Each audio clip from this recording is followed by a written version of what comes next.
Agora são 8h48, temperatura marcando nesse momento, a temperatura é de 14 graus aqui em Passo Fundo. Nosso Jogo Limpo já fez o primeiro bloco e como nós havíamos prometido, na noite desta segunda-feira vamos fazer aí uma rodada de entrevistas com os principais, ou melhor, com os 3 candidatos à presidência do Grêmio para o biênio 2013-2014. O primeiro candidato a se manifestar, a tratar suas ideias aqui no programa é o Dr. Homero Bellino Júnior, ele que é jornalista e advogado, inclusive já fez parte aí foi vice-presidente jurídico do Grêmio no passado.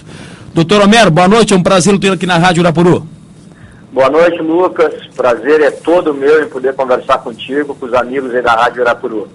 Tá certo. Primeira questão que eu quero lhe perguntar, o que levou você a ser candidato a presidente do Grêmio? Qual foi o seu objetivo? Por que você se tornou candidato? Olha, Lucas, na verdade é bem fácil até essa explicação. Tu sabe que eu participo de um movimento político no Grêmio hoje, que é o Movimento Grêmio Independente, que é o movimento que detém o maior número de cadeiras dentro do Conselho Deliberativo do Grêmio. Nós somos hoje 56 conselheiros titulares e 9 conselheiros suplentes. Nós tentamos, durante pelo menos mais de um ano, conseguir que houvesse uma candidatura única para esse pleito, em cima do nome do presidente Raul Regis Freitas Lima, presidente do Conselho Deliberativo do Grêmio, porque entendíamos que nós vamos enfrentar aí 2 dos anos mais importantes do Grêmio, com a nova arena, com toda uma transição importante, delicada. Entendemos que o Grêmio está muito fatiado dentro de movimentos políticos, muito permeado por ódios, por rancores, e que tudo isso seria nefasto para o clube nesse momento passar por um processo eleitoral. Tentamos de todas as formas que o presidente Regis pudesse ser o candidato, e ele, por questões pessoais dele e por algumas questões de natureza política, lamentavelmente não pôde aceitar esse encargo. A partir do momento que o Regis não aceitou e que tanto o presidente Fábio Koff quanto o presidente Odoni se lançaram como candidatos, nós nos sentimos com uma condição absolutamente legítima por termos essa força política dentro do Conselho Deliberativo e por termos também nós, não só eu, mas muitos integrantes do nosso movimento, uma passagem também importante dentro do Grêmio. Eu participei da gestão do presidente Rafael Bandeira, eu participei da gestão do presidente Fábio Koff, eu participei da gestão do presidente Guerreiro, eu tenho alguma história de clube, sempre no departamento jurídico, e vários outros de nós também têm uma história. Não é, evidentemente, a história que tem esses 2 grandes presidentes, porque eu ainda não cheguei à cadeira presidencial, mas é uma história importante, é uma história vitoriosa dentro do clube, e a partir disso tínhamos claro, como temos um projeto de gestão, projeto que pode ser acessado no nosso site, gremioindependente.com.br. O nosso projeto não é baseado no nome, não é um projeto personalista, é um projeto para o Grêmio. Como nós temos um projeto de gestão que temos claro para nós ser o melhor para o futuro do Grêmio, não tínhamos nenhuma dúvida que era absolutamente legítimo que nós postulássemos essa condição. Tá certo. Me diz uma questão agora relativa às categorias de base. Qual é a sua opinião sobre a atual gestão das categorias de base? O que pode ser mudado e qual é a sua visão nas categorias de base, já que há um contrassenso, um contraponto aí do Grêmio nos últimos anos não tem revelado tanto quanto o Internacional. Sempre a gente acaba fazendo essa ligação com o vizinho, né, com o Internacional, por o maior rival, que tem revelado tanto nos últimos 10 anos e o Grêmio deu uma estacionada. Parece que não revela tanto assim, ou pelo menos não tem uma gestão para, quem sabe, vender jogadores como o Internacional tem. Qual é a tua visão? O que você pretende implantar nas categorias de base do Grêmio para, quem sabe, também render mais frutos dessa questão das categorias de base? Olha, Lucas, tu toca num ponto que é crucial no nosso projeto. Eu te diria que tem 2 coisas que a gente tem batido muito. O Grêmio precisa evoluir em várias áreas, em muitos setores, mas tem 2 coisas que para nós são cruciais, que categoria de base e marketing. E especialmente as categorias de base, tu apontas muito bem, durante esses últimos, pelo menos 10 anos, o Grêmio não revelou mais do que meia dúzia de jogadores com qualidade a ponto de, quando da venda, gerarem para o Grêmio alguma receita. As categorias de base do Grêmio, para nós, elas engatinham há muito tempo. O Grêmio precisa de um executivo que cuide das categorias de base, do mesmo nível, tão qualificado quanto o executivo do futebol profissional. Esses dois profissionais têm que ter uma interação absoluta entre eles. O Grêmio precisa ampliar os investimentos na sua categoria de base, e muito. Categoria de base forte significa o surgimento de atletas de cada vez maior qualidade. Atletas de cada vez maior qualidade, por óbvio, significam times profissionais melhores. Times profissionais melhores te aproximam cada vez mais das conquistas de grandes títulos, que é tudo que nós, torcedores, queremos. E mais do que isso, esses jogadores qualificados, quando chegam ao profissional, no momento da venda, eles também vão repercutir financeiramente para o clube. Mas vão repercutir financeiramente se o Grêmio conseguir mudar uma situação que, lamentavelmente, hoje não é só do Grêmio, é de grande parte dos clubes do Brasil, que é os direitos econômicos dos jogadores hoje, eles ficam 70%, 80%, 90% na mão de investidores ou empresários. O que significa dizer que quando a venda acontece, o que repercute financeiramente para o Grêmio é um valor muito pequeno, sem falar que ele perde a condição de estabelecer o momento da venda. Quem acaba decidindo o momento da venda é esse investidor ou empresário detentor de grande parte dos direitos econômicos. E nós achamos que para tu poder inverter esse polo, tu não pode, claro, prescindir dos investidores, dos empresários, eles são importantes, mas tu tem que oferecer para eles outro tipo de garantia, e tu pode permitir a criação de outro modo de chegada de atletas até as tuas mãos, que é, por exemplo, com a criação de uma rede grande de olheiros, e no interior do estado do Rio Grande do Sul, no Brasil como um todo, no interior de São Paulo, olheiros esses que sejam funcionários do Grêmio, que sejam bem remunerados, que tenham a possibilidade de recebimento de uma comissão quando do surgimento de atletas trazidos por eles, que tenham uma obrigação de atingimento de metas, mas que tenham uma remuneração adequada para que eles se sintam fidelizados ao clube e não se sintam tentados, quando do surgimento de um grande atleta, a dirigi-lo para outro time. Todo atleta que venha para as mãos do Grêmio, através dessa sua rede de olheiros, ele vai pertencer 100% ao Grêmio, o que significa dizer que quando da venda, 100% do resultado financeiro é do Grêmio. E em isso acontecendo, tu poderás criar um fundo de investimentos que voltará para a própria categoria de base, ou seja, a cada jogador da categoria de base que venha a ser vendido, 10, 15 ou 20%, tu destinas para um fundo que volta a ser reinvestido nas próprias categorias de base, mantendo a categoria sempre forte, sempre revitalizada e sempre com condição de seguir criando novos atletas. Dois anos. Tá certo. É uma ideia que me parece nova, né, no Grêmio. Ninguém dos candidatos, até agora eu escutei algo parecido, mas você não teme ficar, quem sabe, tendo um desconforto com empresários que acabam investindo no clube, com essa ideia de mudança aí na questão de jogadores da base, enfim, de empresários? Olha, Lucas, o empresário, ele evidentemente pensa naquilo que é bom para ele, e o clube tem que pensar no que é bom para o clube. Como eu te disse, nós temos a clareza de que tu não pode, no futebol brasileiro de hoje, abrir mão do empresário. Agora, tu também não pode ficar na mão do empresário. As duas coisas não podem acontecer na nossa concepção. Nós não pretendemos afastar os empresários, pretendemos apenas fazer negócios que sejam bons para eles e bons para o Grêmio. E em paralelo a isso, criar essa rede de olheiros que eu te referi. Porque ainda assim, tu continuarás trazendo atletas prontos de outros lugares, e para trazer esses atletas prontos, tu continuarás precisando do empresário. A grande questão é mudar o modo de relacionamento com eles. E isso eu não vejo, na verdade, grandes problemas. Vê bem, eu não estou prometendo para o torcedor e dizendo que essa mudança ela vai ocorrer a curto prazo. Tu sabes bem, a gente não muda uma mentalidade que vigora há tantos anos do dia para a noite. Agora, em algum momento, isso tem que ser iniciado, e a gente tem convicção que, em se iniciando o procedimento, em tratando os empresários com lisura, com honestidade, com transparência, a médio prazo a gente tem condição de estabelecer algo que seja muito bom para o clube, que seja bom para o empresário também, que não vai perder dinheiro, porque senão ele não vai investir no Grêmio, obviamente, mas que também permite, através dessa rede de olheiros, que eu não tenho nenhuma dúvida, tu observa o interior do estado do Rio Grande do Sul, que celeiro fantástico de jogadores que volta e meia a gente vê um jogador que não se ouviu falar por aqui, não se passou para o Grêmio ou para o Inter, e ele está direto no Flamengo, no Vasco, no Fluminense. Não é possível que o Grêmio não possa aproveitar esse tipo de jogador de qualidade do interior do estado, que é tão próximo de nós. Verdade. Bom, na questão agora do departamento de futebol, temos ainda 6 minutos, doutor Homero.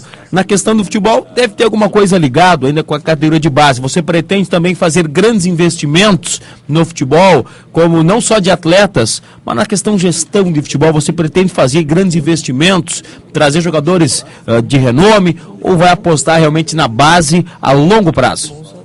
Olha, Lucas, primeiro que ao assumirmos no ano que vem, nós já teremos a condição de pegar um plantel e uma base de plantel bastante boa. São poucos os jogadores que terminam o contrato ao final desse ano, e o Grêmio tem um plantel hoje que eu qualificaria como bastante bom. Ele não é excelente, mas ele é um plantel bastante bom. Nós precisaríamos, obviamente, qualificá-lo. Para mim, o Grêmio precisa pelo menos de uns 3 jogadores que cheguem na condição de assumir titularidade, especialmente no que se refere às laterais. Nós precisamos de mais uns 5 ou 6 jogadores de boa qualidade para a composição de plantel, porque nós não podemos nos esquecer que ano que vem nós teremos 3 competições no primeiro semestre, teremos a Libertadores da América, teremos o Gauchão e teremos a Copa do Brasil, porque ano que vem quem estiver na Libertadores também disputa a Copa do Brasil, e o Grêmio precisa ter uma categoria de base que também forneça outros 4 ou 5 jogadores, para que tu consiga ter um plantel de 30, 32 jogadores com um nível positivo, bom, qualificado, para enfrentar 3 competições tão importantes como as que eu te relatei. Certo. Na questão de arena, você mesmo salientou que o Grêmio viverá um novo tempo, né? Um dos mais importantes da história, agora com a arena ano que vem, que já é realidade, agora no mês de dezembro, que vai ser inaugurada. O que você pretende fazer para que esse gigante aí que está sendo construído na Zona Norte se torne realmente uma questão lucrativa para o Grêmio, que se torne um estádio que dê lucro e não despesa, que isso torne receita para o Grêmio? O que você pretende fazer na questão da arena, nesse projeto que já está consolidado? Bom, só pelo fato de ser um estádio completamente novo, ele já tende a não te gerar nenhuma despesa com manutenção. O Olímpico hoje, por exemplo, é um estádio extremamente deficitário, porque o Grêmio tem um gasto muito grande com manutenção, o que certamente por um período bastante razoável não vai existir lá na arena. A gente assume a arena já completamente pronta, remodelada. O problema que vai existir é o problema próprio da transição, quer dizer, certamente vão ser 6 meses, talvez um ano, ainda de um mundo relativamente desconhecido, de uma nova adequação de um número de funcionários imenso que vai ter que ser reduzido para a nova realidade da arena. Tu tens a realidade de ter que trabalhar com um parceiro, quando antes tu administrava sozinho o teu estádio. O contrato com a OAS é um contrato que está pronto, eu tenho ouvido às vezes ser dito, não, vai se modificar o contrato não tem como ser modificado, ele pode ser discutido negocialmente, ele pode ser discutido em cima de eventual descumprimento, mas o contrato está pronto, acabado e vai ter que ser cumprido. E os ajustes que forem acontecendo, eles vão acontecer com o andar da carruagem. O que o Grêmio tem que fazer para ampliar a sua receita, seja na arena ou seja se fosse na continuidade do próprio Olímpico, é atrair mais o seu associado, é privilegiar e cuidar do seu associado do interior do estado, que sempre foi tão maltratado, e eu tenho ouvido muitas queixas agora com relação à questão do sócio-torcedor do interior. O pessoal está se sentindo muito desprotegido e menosprezado com a transição à vida. O Grêmio tem que se comunicar melhor com o seu associado do interior, do restante do país, porque esse é um foco fundamental de receita. Às vezes o torcedor paga um ano inteiro para ir em um jogo só. Enfim, o Grêmio precisa alavancar suas receitas e existem várias possibilidades para isso. Vou te dar um exemplo, o Flamengo do Rio, por exemplo, tem escolinhas espalhadas pelo Brasil inteiro, 2 em Porto Alegre. Ele divulga a sua marca, ele gera receita e quando surge um atleta diferenciado, ele vai lá para o Flamengo do Rio. Como é que um clube da grandeza do Grêmio não pode pensar também numa circunstância dessas para alavancar ainda mais a sua receita e divulgar o seu nome? Enfim, tem N possibilidades de ampliação de receita porque tu só tem capacidade de investimento se tu ganhar mais dinheiro. Doutor Welin, eu vou te falar uma coisa em particular, como, né, a gente acaba vendo aqui em Passo Fundo. O sócio do interior, seja em qual gestão for, sempre é muito prejudicado pela distância, acaba contribuindo e não tem todos os atrativos que o sócio da capital e da região metropolitana. Mas assim, tipo, a gente vê que falta também, né, a direção, às vezes, dar uma atenção para aquele torcedor que não é sócio. Porque a gente sabe que nos dias de hoje, nem todos, né, têm condições de ser sócio do Grêmio, mas é torcedor. É aquele torcedor que sofre, que acaba tendo as mesmas emoções que qualquer outro, mas não é sócio por N motivos. Há tempos atrás aconteceu aqui em Passo Fundo, de divulgarem, né, a marca do Grêmio, divulgarem projetos do Grêmio, e não terem a capacidade nem de transmitir, né, para o torcedor, trazer alguém de Porto Alegre, né, trazer alguém do clube para poder transmitir, né, a questão de, por exemplo, veio com um projeto lá, não pôde nem fazer a questão de explicar de fato como é o projeto, não tinha ninguém ligado do clube do departamento de patrimônio que pudesse explicar, pudesse, quem sabe, né, trazer lá 500 canetas, 500 adesivos, distribuir para o torcedor que estava reunido, né? Aquele torcedor que não é sócio. Há pouco tempo aconteceu algo parecido que acaba desmotivando aquele gremista que é gremista, mas não é sócio, sabe? Que não tem a contribuição mensal, mas quem sabe se sente carente, né? Que o clube chegue próximo dele, mesmo que não seja sócio. Será que na tua gestão tem como fazer aproximar aquele torcedor que quem sabe vai no estádio, que ele vai no estádio e não é sócio, aquele torcedor que não vai no estádio, mas sofre, né? Nós temos uma gama tremenda de gremistas em Passo Fundo que muitos nos ouvem só pelo rádio. Nós temos uma parceria com a Rádio Gaúcha e transmitimos os jogos do Grêmio, da dupla Grenal, enfim. Aquele torcedor que se sente carente. E quando o Grêmio está em Passo Fundo, quando tem a pessoa do Grêmio, digamos assim, aqui em Passo Fundo, falta essas explicações, falta essa contribuição, por uma mera caneta, um adesivo, ou até uma explicação, né, do que realmente o Grêmio está mostrando aqui em Passo Fundo, que era o caso que aconteceu aqui há pouco tempo. Será que dá para mudar essa situação, Homero? Lucas, vamos ser bem francos. As direções do Grêmio só se lembram do associado, do torcedor do interior em véspera de eleição. Nas vésperas das eleições, aí eventualmente são feitas caravanas e aí o pessoal lembra da existência do associado do interior do estado. A família do meu pai, por exemplo, é de Uruguaiana, que é ainda mais longe de Porto Alegre do que Passo Fundo. Tem um sem número de gremistas associados lá e que também não são nunca lembrados. Essa referência que tu está fazendo, eu vou até te dizer o seguinte, talvez esse torcedor comum, ele até não precisasse que num evento do Grêmio tu distribuísse para ele a caneta, o adesivo. Talvez se tu levasse isso, ele até, como sempre fez no objetivo de colaborar com o clube, talvez ele até comprasse isso, como ele pagaria para a janta, mas ele iria querer ver alguém que representasse a atual diretoria, ou o presidente, ou pelo menos um dos vice-presidentes. Ele ia querer ver algum atleta do seu clube presente, ele que nunca tem a possibilidade de ver alguém ao vivo, de maneira tão perto. Esse tipo de carinho, ele seria para o torcedor do interior, na minha concepção, muito mais importante do que tu entregares uma caneta, um objeto do clube. Esse afeto é que é fundamental para o torcedor do interior, e esse o Grêmio, salvo em situações e episódios eleitorais, ele não tem nunca para o seu torcedor. Tá certo. Olha, quero agradecer, doutor Homero Berini Júnior, a sua participação. Está conosco aqui no estúdio também o cônsul de Passo Fundo, Thiago Pacheco. Ele quer lhe agradecer também pela entrevista, ele desejar boa sorte no pleito eleitoral. Boa noite, senhor Homero.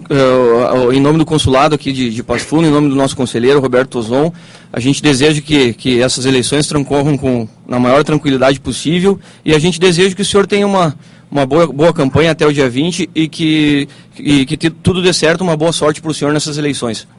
Muito obrigado, Thiago. Quero aproveitar para mandar um abraço para o Roberto, que é uma figura fantástica, um sujeito muito correto, absolutamente íntegro. Eu espero realmente, Thiago, que a gente consiga fazer, e no que couber a mim, o torcedor de Passo Fundo pode ter certeza, nós vamos fazer uma campanha em cima da discussão de ideias, de projeto, de conceitos. Nós não vamos fazer nenhuma espécie de ataque pessoal. Nós não desceremos a esse nível, o torcedor do Grêmio não merece e ele não aguenta mais as discussões odiosas, e da nossa parte a discussão vai ser feita somente no campo das ideias. Eu me despeço, Lucas, te agradecendo imensamente pela oportunidade. É muito difícil a gente que não tem a máquina da gestão e que nem tem a condição financeira de fazer grandes investimentos, ter acesso a uma região tão importante quanto a região de Passo Fundo. Então eu sou realmente muito grato pela oportunidade. Tá certo. Você vai vir a Passo Fundo ainda na época de campanha para trazer mais alguma informação, reunir o associado? Olha, eu teria imenso prazer em ir a Passo Fundo, onde eu não vou há algum tempo. Eu tive uma filial do meu escritório em Passo Fundo por quase 5 anos.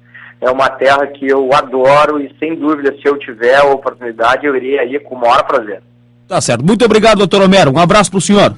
Outro grande, eu que agradeço. Tá certo. Aí, doutor Homero Belino Júnior, o candidato à presidência do Grêmio, o primeiro candidato a ser entrevistado aqui na Rádio Iraporu, tratou algumas questões aí a respeito de categoria de base, departamento de futebol, também na questão aí da relação com o associado do interior e da gestão do Projeto Arena, como vai gerir o Projeto Arena para 2013 e 2014. Se você é sócio nos últimos 12 meses do Grêmio, se você é sócio torcedor, você pode votar. As eleições ainda estão para ser definidas para o dia 20 ou 21, né? Vai ser definida ainda a data da eleição, mas qualquer associado que esteja em dia com o seu pagamento em dia nos últimos 12 meses tem direito a voto.